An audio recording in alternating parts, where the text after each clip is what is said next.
శ్రీమాత్రే నమః. ఓం శ్రీ గురుభ్యో నమః. హరి ఓం.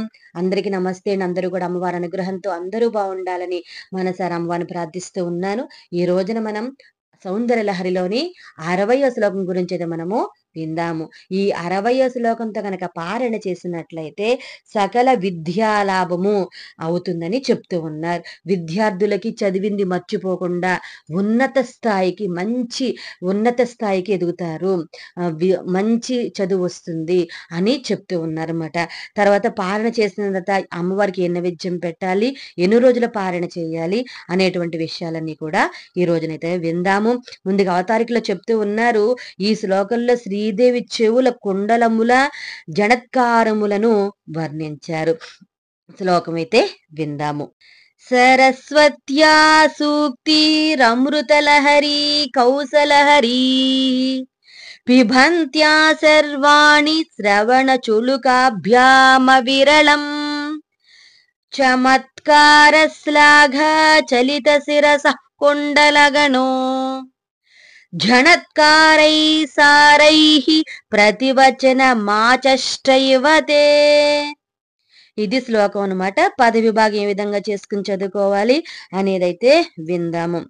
సరస్వత్యాః సూక్తిః అమృతలహరి కౌసలహరిః పిబంత్యాః సర్వాణి శ్రవణ చులుకాభ్యాం అవిరళం చమత్కార శ్లాఘాచలిత శిరసః కుండలగణః జనత్కారైః తారైః ప్రతివచనం ఆచష్టే ఇవ తే.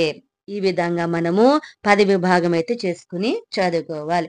ఇక్కడ టీకాలో చెప్తూ ఉన్నారు, శర్వాణి అంటే శివుని పత్ని పార్వతి, సరస్వత్యాః సరస్వతీదేవి యొక్క, అమృతలహరి కౌసలహరి అమృతలహరి అంటే అమృత ప్రవాహపు పొంగు యొక్క, కౌసల నేర్పును, హరిహి అంటే హరించునవి అయినా, మాధుర్య మార్ధవములను నెట్టివేయునవి అయినా అని అర్థము. సూక్తిహి అంటే మధుర వాక్కులను, అవిరళం ఎడతెగకుండా, శ్రవణ చులుకాభ్యాం చెవులు అనే పుడిసిళ్లతో, పిబంత్యాః త్రాగుతున్న నిరంతరము వింటున్నది అని అర్థం.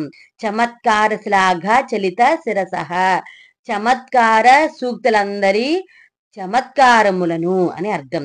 శ్లాఘ పొగడుటయందు, చలిత చెలించిన, శిరసః తలగల, తే నీ యొక్క, కుండల గణః కర్ణాభరణముల సమూహము, తారైహి మిక్కిలి ఉన్నతమైన ప్రణవ రూపములైన, జనత్కారైహి ఝణ ధ్వనులచే, ప్రతివచనం ప్రతి శబ్దమును, ఆమోద సూచకమైన బదుల మాటను, ఆచష్టే ప్లస్ ఇవ పలుకుచున్నదా అనేటట్లు ఉన్నది అని టీకాలో చెప్తూ ఉన్నారు. ఇక తాత్పర్యం గురించి అయితే మనము విందాం. సర్వాణి సరస్వతీదేవి నీ కొలువునకు వచ్చి అమృత ప్రవాహము యొక్క మాధుర్య మృదుత్వములను మించిన మధుర వాక్కులను అంటే కవితలను నీపై రచించి వాటిని పాడుతూ నీకు వినిపిస్తూ ఉంటుంది. అమృతమును పుడిసిళ్లతో త్రాగేటట్లు నీవు సరస్వతి మధుర కవిత రచనలను అంటే స్తోత్రములను నీ చెవులనే పుడిసిళ్లతో చక్కగా త్రాగుతూ ఉంటావు, వింటూ ఉంటావు. నీవు సరస్వతి దేవి చేసిన స్తోత్రగానంలోని చమత్కారములను ప్రశంసించడానికి నీ తలను కదిలిస్తూ ఉంటావు. అప్పుడు నీ చెవులకున్న కర్ణభూషణములు సముదాయము అధికంగా జనజన ధ్వనులను చేస్తాయి.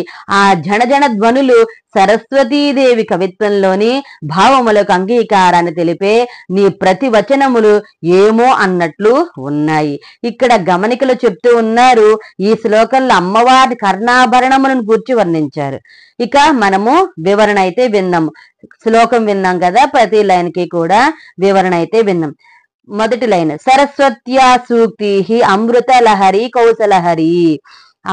అమ్మవారు శారదారాధ్యాన్ని లలితా సహస్రం చెప్తోంది.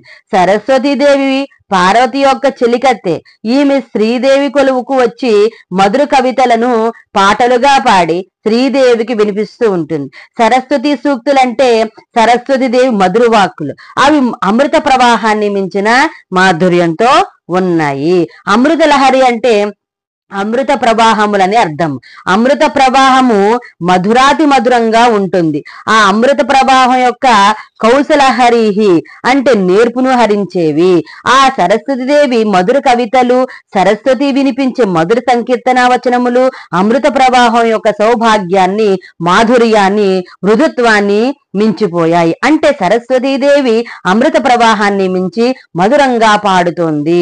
ఆమె తీయని తేనె పలుకులు వంటి స్తోత్ర రచనలు వినిపిస్తోందన్నమాట. ఇక రెండో లైన్ గురించి అయితే మనము విన్నాం. సర్వాణి పిబంత్యాహ శ్రవణ చులుకాభ్యామ విరళం. సర్వుని భార్య సర్వాణి అంటే ఈశ్వరుని భార్య పార్వతి అన్నమాట. ఓ పార్వతి, నీవు సరస్వతి దేవి సూక్తులను, స్తోత్ర రచనలను చెవులనే పుడిసిళ్లతో ఎడతెగకుండా పుచ్చుకుంటూ ఉంటావు. చులుకము అంటే పుడిసిలి.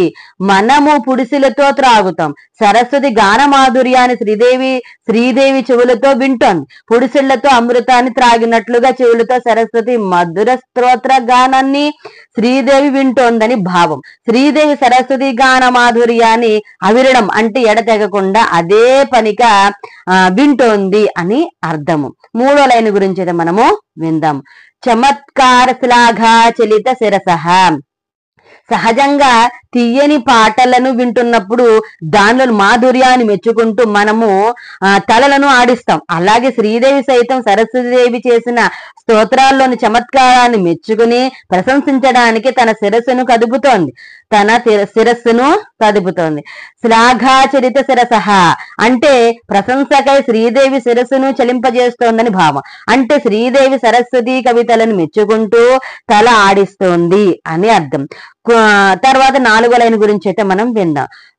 కుండలగణో జనతారై సారైహి ప్రతివచన మా చష్ట ఇవతే.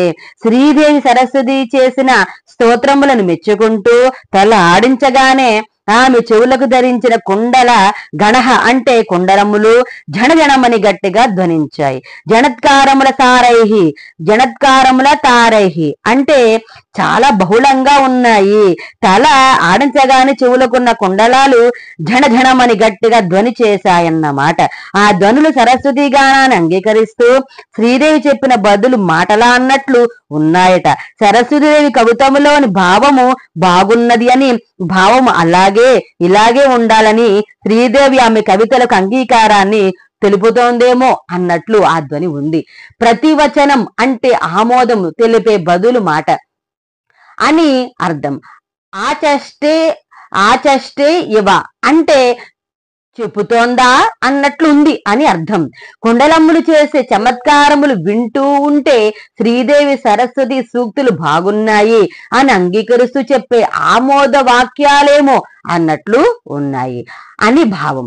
వాగ్దేవి వాక్కుల అమృతాన్ని కేవలం శ్రీదేవి మాత్రమే కాదు, శ్రీదేవి కుండలాలు సహితము అంగీకరించి ప్రశంసిస్తున్నాయని గ్రహించాలి. సరస్వతీదేవి నోటితో మాత్రమే మధురంగా పలుకగలదు, అనగా పాట పాడగలదు. కానీ అమ్మవారు తన నోటితోనే గాక అవసరమైతే తన ఆభరణముల చేత కూడా అంతకన్నా మధురంగా పలికించజేయగలదని కూడా తెలుసుకోవాలని ఈ శ్లోక భావం. తారైహి అంటే అధికంగా అనే కాక ఓంకారం అని కూడా అర్థం ఉంది. ఇక్కడ ఓంకారం అంటే అంగీకారం అని అర్థం కూడా తీసుకోవాలి. మనం ఎవరైనా ఏదైనా చెప్పినప్పుడు అంగీకారంగా అని అంటూ ఉంటాం. అలాగే మన పూర్వులు ఓం అనే మాటను బాగు అనే అర్థంలోనూ, మేము అంగీకరిస్తున్నాం అనే అర్థంలోనూ వాడేవారట. తద్వ ఏతదనుజాక్షరం యది కించానుజానాతి ఓమిత్యేవ తథా అని చాందోగ్యములో ఉంది. దానిని బట్టి సరస్వతీదేవి యొక్క అతి మాధుర్యమైన సూక్తులను శ్రీదేవి అంగీకరిస్తూ మెచ్చుకుంటూ తల ఆడించినప్పుడు ఆమె కుండలాలు ఓం అని ధ్వని చేస్తూ తమ అంగీకారాన్ని అంటే సరస్వతి యొక్క సూక్తులు తనకు నచ్చాయని ప్రకటించాయని గ్రహించాలి. ఇక్కడ ఒక రహస్యం ఉంది. సరస్వతి వాక్కుల్లోని అమృతాన్ని శ్రీదేవి చెవులు త్రాగాయి. నాలుగుతో త్రాగితే నాలుకయే తన అంగీకారాన్ని మాటలతో చెబుతోంది. కానీ ఇది చెవులకు కలిగిన అనుభవం కాబట్టి నాలుక మాట్లాడలేదు. చెవులకు ఆనందము కలిగిన తమకు కలిగిన ఆనందాన్ని చెవులు పైకి చెప్పలేవు. కాబట్టి చెవులు తమ కర్ణాభరణములతో జన జన ధ్వనులనే ఓంకారనాదంతో తమ అంగీకార రూపమైన ప్రశంసను సూచించాయని మనము గ్రహించాలి. ఇక మనము ఈ శ్లోకాన్ని 45 రోజుల పాటు రోజుకి 1000 సార్లు చొప్పున పారణ అయితే చెయ్యాలి. పారణ చేసిన తర్వాత నైవేద్యము పాల పరవాన్నము అమ్మవారికి తేనె నైవేద్యం అయితే పెట్టాలన్నమాట. ఈ విధంగా 60వ శ్లోకానికి అయితే మనము విని ఉన్నాం కదా. తర్వాత 61వ శ్లోకం గురించి అయితే మనం విందాము. అంతవరకు స్వస్తి. ఆ అమ్మవారి కరుణ కటాక్షములు మనందరిపైన ఉండాలని కోరుకుంటూ ఉన్నాను. సర్వే జనా సుఖినో భవంతు, సమస్త మంగళాని భవంతు. స్వస్తి.